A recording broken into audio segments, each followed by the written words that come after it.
Warahmatullahi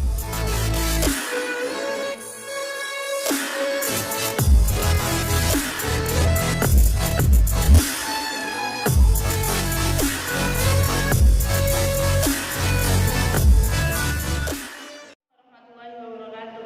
Perkenalkan, nama saya Wulan Maida Nur Naila, NIM 181910027. Saya mahasiswa Fakultas Keguruan dan Ilmu Pendidikan Program Studi Pendidikan IPA semester 4. Di sini saya akan menyampaikan materi mengenai sistem ekspresi pada manusia dengan metode pembelajaran inquiry based learning. Baik, selamat pagi semuanya. Assalamualaikum warahmatullahi wabarakatuh. Sebelum memulai pelajaran pada pagi hari ini, alangkah baiknya kita berdoa. Berdoa menurut kepercayaan dan keyakinan masing-masing. Berdoa dimulai. Berdoa selesai. Baik, di sini kita akan mempelajari mengenai sistem ekspresi pada manusia dengan kompetensi dasar 3.9 dan 4.9.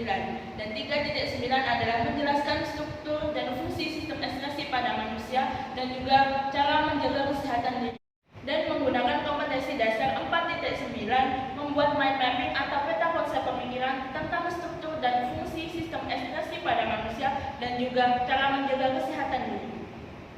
Baik, sebelum memasuki mata pelajaran pada hari ini mengenai sistem ekspresi lebih dalam, kita harus memahami pengertian dari sistem ekspresi terlebih dahulu. Nah, sistem ekspresi itu apa sih? Sistem ekspresi adalah proses pengeluaran zat metabolisme yang tidak lagi digunakan oleh tubuh sehingga harus dikeluarkan. Dan apabila tidak dikeluarkan akan menimbulkan gangguan-gangguan pada sistem organ tubuh pada manusia. Seperti itu. Baik, di sini Ibu sudah menyiapkan peta konsep mengenai alat ekspresi pada manusia. Tolong diperhatikan baik-baik karena setelah materi ada penugasan secara kelompok maupun individu. Baik, ini adalah alat ekspresi pada manusia. Yang pertama ada ginjal, kulit, hati, dan juga paru-paru. Apabila ginjal tidak mengeluarkan urin akan menyebabkan gangguan pada tubuh kita seperti batu ginjal, diabetes mellitus, dan lain sebagainya. Kemudian kulit ini mengeluarkan zat sisa berupa urea. Kemudian gangguannya apa? Nah, ini kulit apabila tidak mengeluarkan zat sisa berupa urea akan menyebabkan penyakit hepatitis. Kemudian lanjut ke hati. Apabila hati tidak mengeluarkan sisa metabolisme dalam bentuk keringat ini tadi akan menyebabkan penyakit jerawat atau ekstrim. Kemudian di sini ada paru-paru. Paru-paru mengeluarkan apa? Paru-paru mengeluarkan karbon dioksida dan uap air. Nah, gangguannya ini ada asma dan juga TBC. Apabila kita tidak mengeluarkan karbon dioksida dan uap air, maka akan terjadi penyakit asma dan juga TBC dan lain sebagainya. Ini tadi Ibu sudah menjelaskan mengenai peta konsep alat ekspresi pada manusia. Ada ginjal, kulit, hati, paru-paru, mulai dari pengeluaran dan juga gangguan yang terjadi pada sistem ekspresi pada manusia. Jadi setelah ini kalian secara kelompok maupun individu atau perwakilan setiap siswa menjelaskan mengenai alat ekspresi pada manusia di depan sini. Pengeluaran sisa zat metabolisme dalam tubuh kita dibagi menjadi 3, yaitu defekasi, ekskresi, dan sekresi. Baik, kita akan membahas mengenai sekresi pada manusia. Baik, di sini Ibu akan menjelaskan satu persatu alat ekskresi pada manusia. Yang pertama adalah ginjal. Nah, fungsi dari ginjal sendiri adalah satu, untuk menyaring zat-zat sisa metabolisme dalam darah.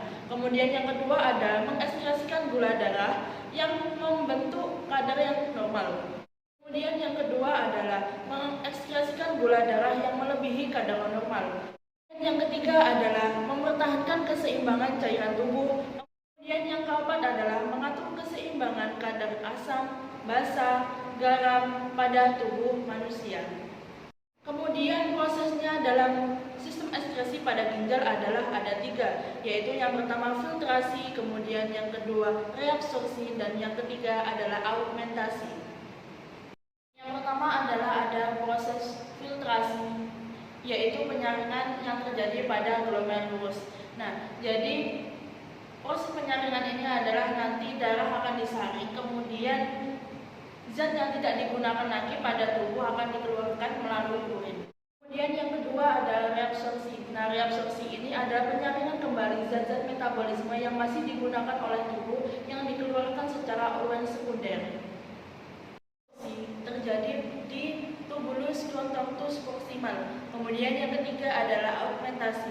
Nah, augmentasi ini tidak lagi diperlukan oleh tubuh manusia dan terjadi di tubulus contractus distal.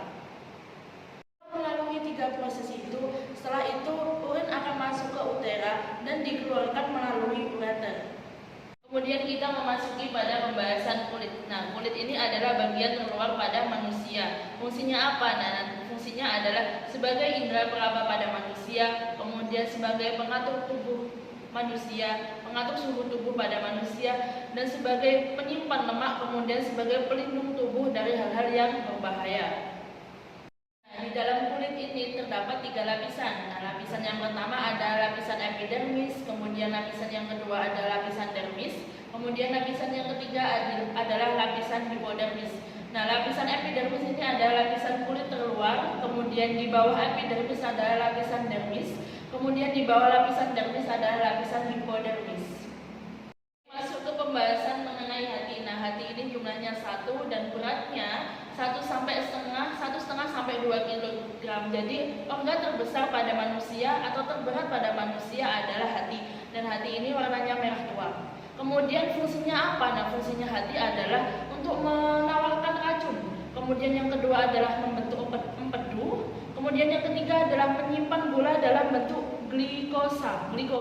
Kemudian dari fungsi hati sendiri adalah menawarkan racun, kemudian ada membentuk empedu, kemudian yang ketiga adalah menyimpan gula dalam bentuk glikogen, kemudian yang keempat adalah tempat pembentuknya vitamin A dan provitamin A. Kemudian masuk ke dalam pembahasan paru-paru.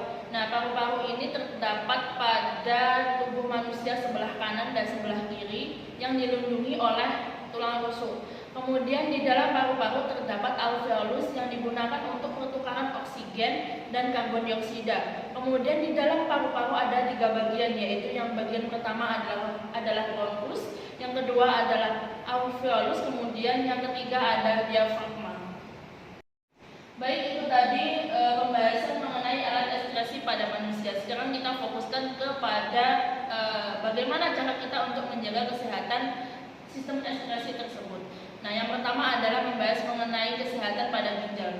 Nah, hal yang pertama harus kita lakukan dalam kesehatan ini adalah senantiasa memperhatikan pola makan. Jadi pola makannya harus kita perhatikan. Kemudian yang kedua adalah senantiasa bergerak dan usahakan untuk aktif. Nah, seperti itu. Kemudian yang ketiga adalah memperhatikan berat badan. Kemudian yang keempat adalah minum air putih dengan cukup. Kemudian masuk pada sistem kesehatan pada kulit. Yang pertama adalah kita harus memakan buah-buahan dan juga sayur-sayuran. Kemudian yang kedua adalah beristirahat dengan cukup. Yang ketiga adalah menghindari polusi dari luar.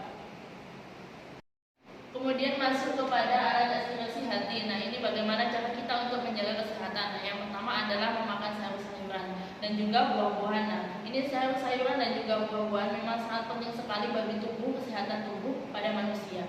Kemudian hati ini sangat rawan untuk minuman-minuman yang beralkohol atau bersoda, seperti itu. Kemudian sistem ekskresi pada manusia yang terakhir adalah paru-paru. Nah, yang pertama cara kita untuk menjaganya adalah hindari bau rokok ya, hindari bau rokok dan juga rajin berolahraga, ini sangat penting sekali. Kemudian yang ketiga adalah mengatur pola makan seperti makan buah-buahan, sayur-sayuran itu tadi. Baik, kesimpulan pada materi hari ini adalah kita membahas mengenai sistem ekskresi pada manusia. Nah, Ibu sebutkan lagi mengenai sistem ekskresi pada manusia adalah proses pengeluaran sisa zat metabolisme pada tubuh manusia. Jadi harus dikeluarkan, apabila tidak dikeluarkan akan mengakibatkan gangguan-gangguan pada organ tubuh manusia. Baik anak-anak, setelah ini kalian akan membentuk kelompok atau dibagi kelompok sesuai dengan kalian sendiri. Dan minggu depan akan kalian presentasikan tugasnya apa. Nah, tugasnya nanti adalah kalian membentuk peta konsep yang sudah Ibu jelaskan dan juga menjelaskan mengenai gangguan-gangguan yang terjadi pada organ tubuh atau pada kesehatan manusia. Dan minggu depan akan kita presentasikan atau kalian yang mempresentasikan ke depan secara berurutan. Baik, itu tadi materi yang bisa Ibu sampaikan. Sekian dari Ibu. Wassalamualaikum warahmatullahi wabarakatuh.